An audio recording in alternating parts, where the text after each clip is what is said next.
కొంతమంది ఎప్పుడు అంటారు, అనవసరంగా ఒక 100 ఎకరాలు తీసుకొని ఒక బిల్డింగ్ కట్టి సరిపోతుంది సెక్రటరియట్ అని. కట్టచ్చు, లేకపోతే మున్సిపల్ కార్పొరేషన్ లో ఒక బిల్డింగ్ ఉంటే దాంట్లో కూడా తీసుకొని పెట్టచ్చు. కానీ జాతికి గుర్తింపు ఉండాలంటే, అన్ని ప్రాంతాలతో సమానంగా మనం ఉండాలంటే ఈరోజు మీరు చూస్తున్నారు, చెన్నై మొత్తం తమిళనాడుకి ఒక చెన్నై నగరం ఉంది, కర్ణాటకకు ఒక బెంగళూరు నగరం ఉంది, హైదరాబాద్ కు ఆ రోజు నిర్మాణం చేసిన సైబరాబాద్ తో కలిపి హైదరాబాద్ ఉంది.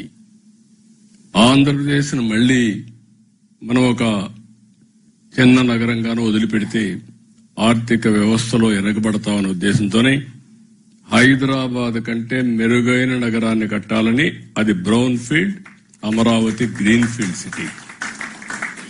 ఈ రోజు ప్రపంచంలో ఈ 30 ఏళ్లలో చాలా డెవలప్మెంట్ జరిగాయి.